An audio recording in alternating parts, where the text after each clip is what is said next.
Good afternoon all. My name is Joshua Katz. First, let me thank you all for in attendance today and say that it is an honor to be here and introduce this year's Distinguished Alumnus, my father, Stan Katz.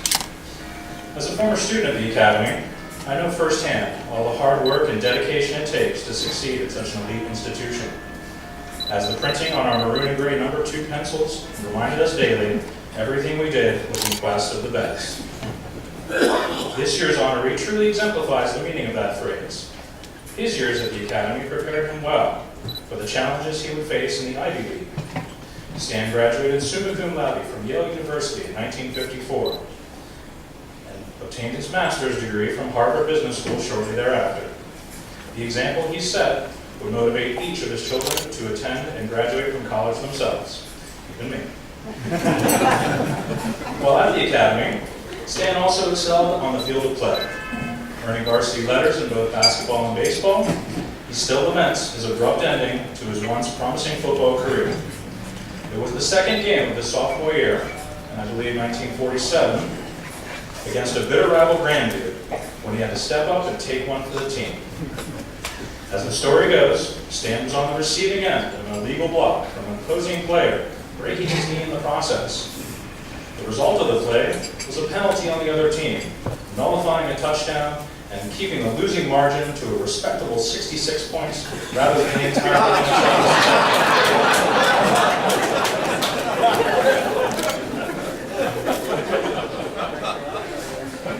Since those glory days, Stan has served on the Academy Alumni Board, acting as president in a number of years, and helping to guide the expansion of the Alumni Scholarship Program. These days, when not swimming laps in the pool or strolling along the sandy beach in South Florida, he continues his own quest to be the best, albeit reading the latest bestsellers and conquering crossword puzzles. Ladies and gentlemen, it is with great pride and pleasure that I present to you from class of 1950, the 2011 Distinguished Alumnus recipient, my dad, Stan Katz.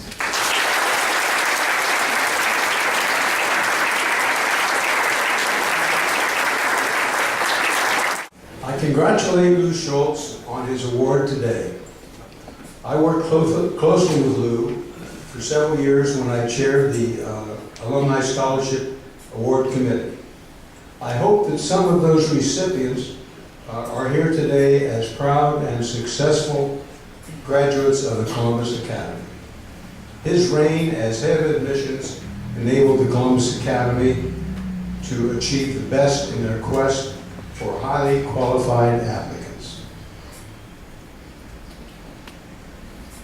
It's tough to follow those speeches I had before me, but Mr. McKenzie and faculty, alumni, and guests, I deem it to be a singular and profound honor to be chosen as the 2011 Distinguished Alumni, only 61 years after my graduation from the Columbus Academy. I, like many others before me, have given time, energy, thought, and sometimes financial assistance to the school, but never in 61 or 100 years can I or other alumni repay what the Academy has given to us. We were presented with the basic tools of reading, writing, mathematics, and speaking to use on the endless options of traveling our highway of life with our minds open and abnormally perceptive, whether it be in the area of education, medicine, law, business, athletics, fine arts, military, politics, or the myriad of other opportunities. From this small cocoon in Columbus, Ohio, we had the world open and ahead of us. We have just celebrated the 100th year of the Columbus Academy existence. We have been whelmed, not overwhelmed, with enjoyable historical data, pictures, YouTube, celebrations, magazines, and countless reminders of the past. Who can forget our founders, the Nelson Road property, the cheese box, the diligent and always urging masters, Jack White, the coach who could run backwards faster than most team members could run forward, Ken Evans, the last of the noble Romans, who played the March from Aida on the piano at least 2,000 times as we convened in the dining hall. George Brown, with his distinctive New England accent, opened the world of perceptive reading and restored error-free grammar and flawless punctuation in our compositions. And Dana Whiting, the consummate mathematics master whose constant replications and questions kept Academy scholars ahead of other Ohioans for years. I still think of Mr. Whiting when I reach in my drawer for socks and try to figure out the odds of getting brown ones rather than black ones. And Sumner Dennett, the embodiment of old-time schoolmaster with an inherent striving for student exactitude. My favorite moment with Stubby occurred when some of my classmates and I inquired as to which colleges we should apply to for our second and third choices. His reply, no need for those, stands out in my memory. We had 5 of our class of 20 accepted and go to Yale. Now there was a headmaster. I, along with others, treasured watching the 2 state football championship games after having been at Academy when we were at the bottom of the heap, overwhelmed, there's that word, by injuries and lack of personnel. I've enjoyed learning of national chess champions, top state artists, winning girls hockey teams, tennis and golf achievements, novels by Academy authors, and the entire plethora of participation in educational, cultural, and civic venues. I salute the boards of directors, administration, and faculty who steered the Viking ship through the daunting currents of city, state, and national constraints. As have others who were awarded today's honor, I take a moment to recall a few memories of 60-odd years ago. In athletics, we had worthy and notable opponents, such as the second-team quarterback when we lost to Grandview 66-0. He was Ralph Guglielmi, who later played for Notre Dame and the Washington Redskins. We played against Upper Arlington, whose fullback was Doug Goodsell, All-American high school in track and football.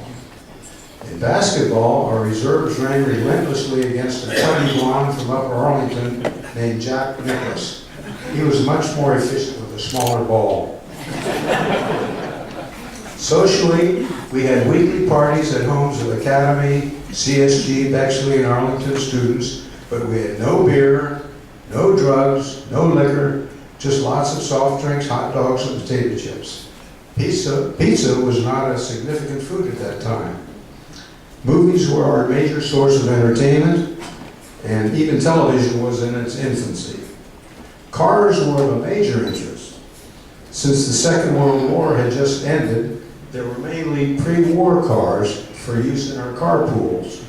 Those of us who stayed late for athletic practice were happy to obtain rides from Jim Tobin, Buddy Byers, Tad Jeffrey, and others.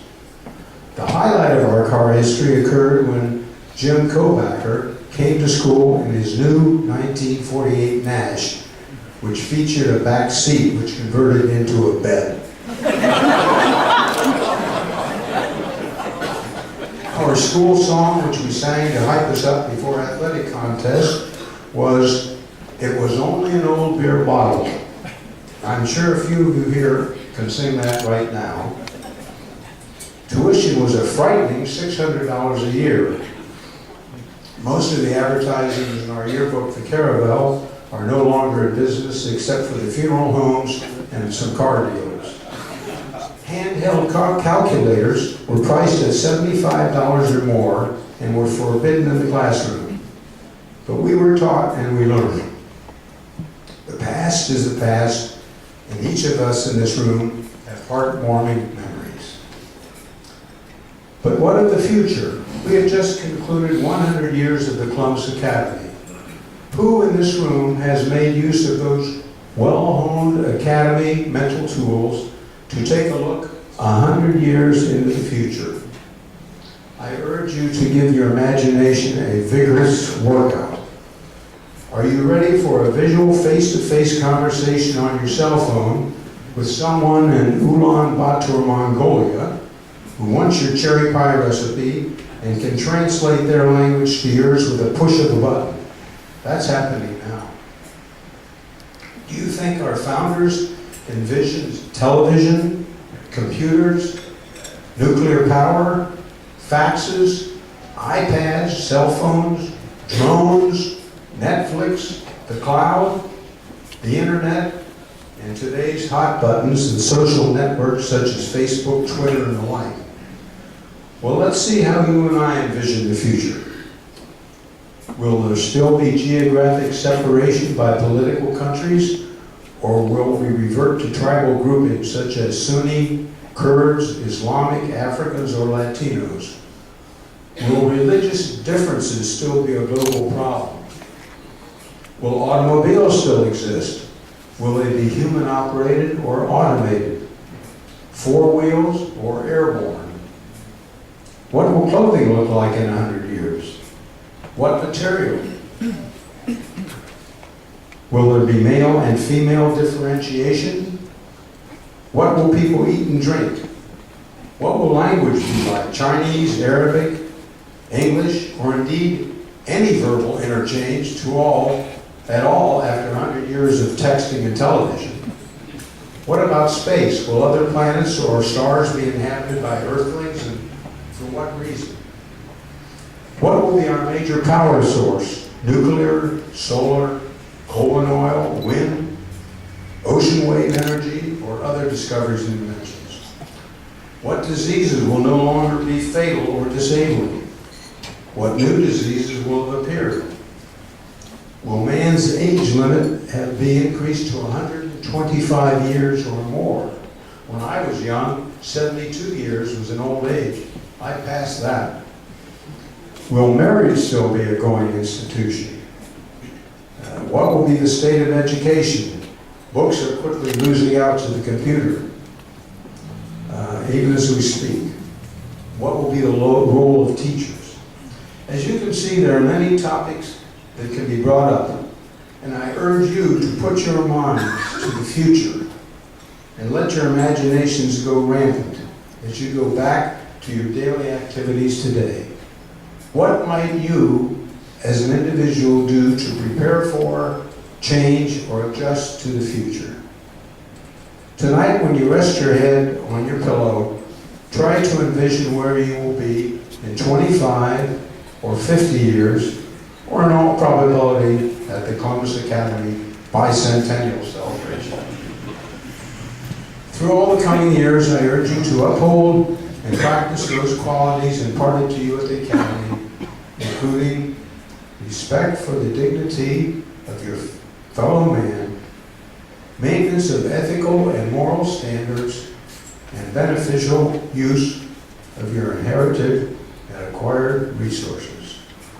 Remember, you, as alumni, are always in quest